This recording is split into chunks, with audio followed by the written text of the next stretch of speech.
Welcome on ambition nursing classes. तो आज का हमारा टॉपिक है एक्ने, या हम इसे दूसरे नाम से जानते हैं पिंपल्स।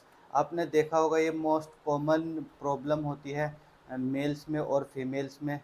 जो अडल्ट होते हैं, मेल हो या फीमेल हो, ये जो प्रॉब्लम है देखने को मिलती है।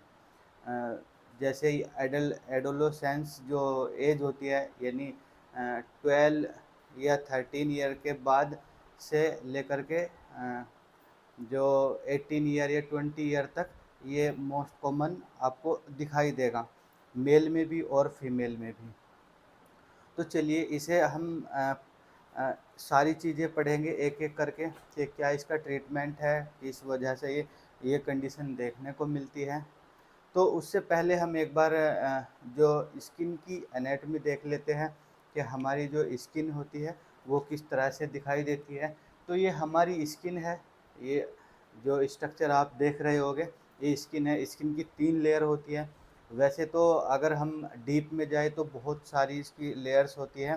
तो हम मोटे तौर पर जो लेयर देखते हैं वो ये देखते हैं। फर्स्ट नंबर पर जो सबसे ऊपर की तरफ होती है उसे हम बोलते हैं एपिडर्मिस, यानी जो सबसे ऊपर की तरफ जहाँ हेयर्स दिखाई देते हैं उस लेयर को हम बोलते हैं एपिडर्मिस। फिर उसके नीचे जो लेयर शुरू होती है उसे हम डर्मिस बोलते हैं, जिसके अंदर नर्व सप्लाई, ब्लड सप्लाई और जितनी भी ग्लैंड्स होती है वो पाई जाती है। फिर उसके नीचे की तरफ होती है हाइपोडर्मिस। हाइपोडर्मिस में एडिपोज टिश्यू होते हैं, यानी फैट होता है। और उसके नीचे चलते हैं हम, मसल्स लेयर आ जाती है, मसल्स हमें दिखाई देती है। तो ये हमारी जो है स्किन की एनाटॉमी थी। अब हम देखते हैं जैसे जो पिंपल्स होते हैं वे किस तरह से हमें दिखाई देते हैं, ये क्यों, किस कारण वे होते हैं। ज़्यादातर ये आपको चेहरे पर या फिर गर्दन पर या चेस्ट पर देखने को मिलते हैं। तो ये क्यों होते हैं? क्यों होते हैं? क्योंकि जो एक ग्लैंड्स होती है जिसे हम बोलते हैं सीबेशियस ग्लैंड। सीबेशियस ग्लैंड वो जो उसका सिक्रीशंस होता है, जैसे ऑयल सिक्रीट करने का जो काम होता है। तो वो ऑयल आपने देखा होगा बहुत से, जैसे सो करके उठते हैं हम तो हमें स्किन जो है अपनी ऑयल ऑयल सी दिखाई देता है। वो किस ग्लैंड की वजह से दिखता है? वो सीबेशियस ग्लैंड की वजह से दिखाई देता है ऑयल सा, क्योंकि जो सीबेशियस ग्लैंड होती है वो ऑयल सिक्रीट करती है। तो ये सीबेशियस ग्लैंड है और ये लगातार कंटिन्यूअस क्या करती रहती है, ऑयल का सिक्रीशंस करती रहती है। तो जैसे ही ये सिक्रीट होता है तो यहाँ पर ये हेयर होता है। हेयर जो ये हेयर्स है, हेयर फॉलिकल्स, हेयर के बराबर में, जैसे ये हेयर्स हो गया यहाँ पर, तो इसके बराबर में हेयर फॉलिकल्स होता है। वो स्पेस जहाँ से हेयर हेयर्स जो होता है, जो बाल होते हैं, हेयर्स होते हैं, उनकी जड़ों में पोर्स पाए जाते हैं, जिसे हम क्या बोलते हैं, हेयर फॉलिकल बोलते हैं, जिनके थ्रू जो भी सिक्रीशंस होता है सीबेशियस ग्लैंड का वो बाहर आ जाता है। जब वे जो पोर्स होते हैं बंद हो जाते हैं, किस वजह से, कोई उसमें ब्लॉकेज हो जाए, जैसे हेयर टूट गया तो डस्ट उसमें भर गया। जैसे मैं आपको बताता हूँ, जैसे ये हेयर है, ये नॉर्मल हेयर हो गया, तो इसके बराबर में पोर्स होते हैं जहाँ से जो ग्लैंड है उसका सिक्रीशन आता रहता है हेयर्स के बराबर में से, जिन्हें हम क्या बोलते हैं, जिन स्पेस को क्या बोलते हैं, उस स्पेस को हेयर फॉलिकल्स। जहाँ मतलब जो बालों की जड़ होती है उसके बराबर में से जो निकलता है ग्लैंड से सिक्रीशन, उसे वो किसके थ्रू निकलता है, हेयर फॉलिकल के थ्रू। जब ये जो हेयर फॉलिकल है ये चोक हो जाता है, यानी ब्लॉक हो जाता है इस तरीके से, ये यहाँ पर ब्लॉक हो गया इस तरह से, तो जो भी सिक्रीशंस है वो बाहर नहीं निकलेगा। जैसे यहाँ पर जो हेयर फॉलिकल्स के यहाँ पर डस्ट पार्टिकल आकर के या फिर कुछ भी इरिटेंट्स ऐसे सब्सटेंस आकर के उसे चोक कर दिया या ब्लॉक कर दिया, तो क्या होगा, यहाँ पर ये सिक्रीट करे जाएगी। तो एक तरह से वो फिर स्किन के ऊपर इस तरह से उभार सा बनना शुरू हो जाएगा। इसे ही हम क्या बोलते हैं, पिंपल्स। ये आप देख सकते हैं यहाँ पर, ये जो हेयर हेयर था वो टूट गया है। अब वो जो हेयर का स्पेस था जहाँ जहाँ जो ग्लैंड है उसका सिक्रीशन हो रहा था वो चोक हो गया। उसके बाद जो सिक्रीशन है वो बाहर की तरफ नहीं आ पा रहा था, तो इसलिए क्या हो गया, जिसे डस्ट ने उसे ब्लॉक कर दिया, तो ये धीरे धीरे धीरे धीरे यहाँ इकट्ठा होता रहा और एक पिंपल्स बन गया, पिंपल फॉर्मेशन हो गया। ये आप देख रहे होगे यहाँ पर, ये पिंपल्स फॉर्मेशन हो गया है।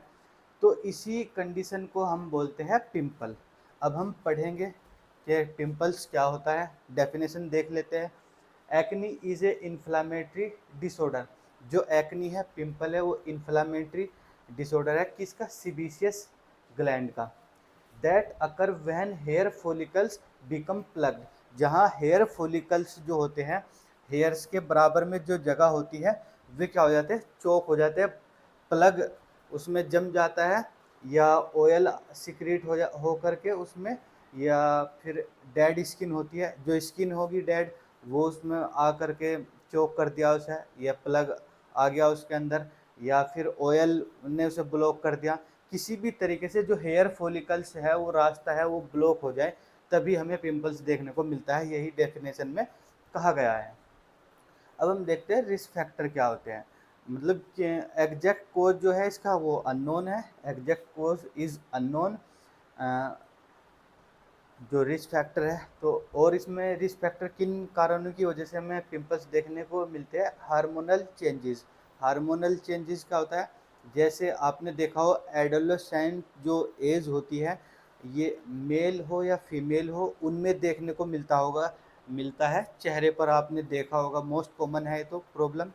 तो ये कहीं ना कहीं हार्मोन्स के चेंजेस की वजह से भी देखने को मिलता है। इमोशनल डिस्ट्रेस, इमोशनल डिस्ट्रेस यानी किसी फियर या एंजाइटी वगैरह होना, उस वजह से भी जैसे एंजाइटी हो गई, एंजाइटी क्या करती है, यहाँ पर जो एक मसल्स पाई जाती है, अ, यहाँ इस मसल्स को बोलते हैं इलेक्ट्रोपिलाई muscles.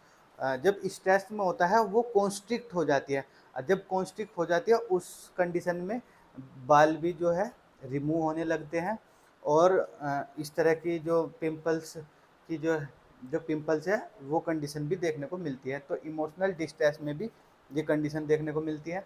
Lack of personal hygiene, यानी आप जो कोई भी पर्सन है या व्यक्ति है वो अपनी अच्छे से पर्सनल हाइजीन नहीं रख पा रहा है, तो डस्ट या फिर कुछ भी इरिटेंट्स आकर के उन्हें ब्लॉक कर दिया, तो क्या होता है, ब्लॉक करने के बाद ये पिंपल्स देखने को मिलता है अगर कोई हाइजीन नहीं रखता है। लिविंग इन डस्टी एरिया, जो धूल के या डस्ट वाले एरिया में रहता है तब भी। ये चॉकलेट खाता है उस कंडीशन में भी देखने को मिलता है। ग्रीसी फूड, ग्रीसी फूड वो होते हैं ऑयल वाले जो फूड होते हैं उन्हें ग्रीसी फूड बोलते हैं, उसका इंटेक ज़्यादा करता है। इन्वायरमेंटल इरिटेंट्स जैसे हीट, ह्यूमिडिटी और कोल्ड, इनकी वजह से भी ये देखने मिलती है। अब हम देखते हैं साइन एंड सिम्टम क्या हमें दिखाई देंगे अगर किसी को पिंपल्स हो गए हैं या हो रहे हैं, तो साइन एंड सिम्टम क्या देंगे। Presence of non inflammatory lesion, lesion का मतलब एक तरह से घाव होता है, तो नॉन इन्फ्लामेटरी लीजन्स हमें देखने को मिलेंगे, इन्फ्लामेशन नहीं होगी उनके अंदर और हमें पिंपल्स दिखाई देंगे। टेंडरनेस, टेंडरनेस का मतलब है अगर हम इसे कंप्रेस करते हैं तो पेन देखने को मिलता है, उसी कंडीशन को हम बोलते हैं टेंडरनेस, और पेन इसमें होगा ही, पेन देखने को मिल सकता है। रेड स्पॉट एट साइट, ये मैंने जो रेड बनाया है इसीलिए बनाया है क्योंकि रेड स्पॉट, रेड चारों तरफ से वो रेड दिखाई देगा, और जो ऊपर से पीक होगा उसका वो वाइट, क्योंकि उसमें पस वगैरह कलेक्ट रहेगी, तो इस वजह से जो उसका एरिया है वो रेड दिखाई देगा। अब हम किस तरह से इसे असिस्ट कर सकते हैं, तो सबसे पहले हम हिस्ट्री कलेक्शन करेंगे पेशेंट की, फिजिकल एग्जामिनेशन, और किस तरह हम उसे डायग्नोस करेंगे, प्रेजेंस ऑफ फीचर, यानी क्या क्या हमें सिम्टम दिखाई दे रहे हैं उसके बेसिस पे हम उसे क्या करेंगे, डायग्नोस करेंगे। अब हम देखते हैं मैनेजमेंट, मैनेजमेंट किस तरह से करेंगे। Mechanical removal of multiple lesion, जितने भी ये जो पिंपल्स है उन्हें मैकेनिकल या आर्टिकल की मदद से उन्हें रिमूव करेंगे।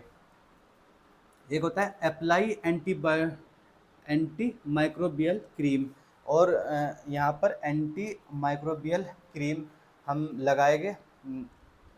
और एडवाइज करेंगे पेशेंट को क्या, wash wash face twice a day, यानी दिन में किसी भी क्लीनर से दिन में 2 बार कम से कम वो अपने फेस को धोता रहे, तो या साफ करता रहे। फिर क्या करेंगे हम, advise do not scrub face, यानी एडवाइस करेंगे पेशेंट को कि वो अपने जो चेहरा है या स्किन है उसे घिसे मत, ना रगड़े। तो इसमें एडवाइस करेंगे पेशेंट को। इसमें इंस्ट्रक्ट नोट टू सिक्वीज, जैसे सिक्वीज का मतलब है जैसे आपने देखा होगा बहुत से जिन्हें भी ये प्रॉब्लम है वो यूँ करते रहते हैं, यूँ यूँ निकालते रहते हैं, तो ऐसा उसमें नहीं करना है पिंपल्स की साइड पे। फिर क्या देख बताएंगे हम उसे, advice to avoid exposing skin to too much cold heat and sunlight, यानी उसे एडवाइज करेंगे पेशेंट को कि ज़्यादा कोल्ड के संपर्क में ना रहे, या सनलाइट के संपर्क में ना रहे, या फिर हीट के संपर्क में ना रहे। तो ये ये आज का हमारा टॉपिक था, एक्नी और पिंपल्स। उम्मीद करता हूँ आपको ये समझ में आ गया होगा, और अगर नहीं समझ में आया कोई टर्म्स या कुछ भी, तो वो हमें कमेंट में बता सकते हैं। अगर वीडियो अच्छी लगी है तो please like share and subscribe. Thank you.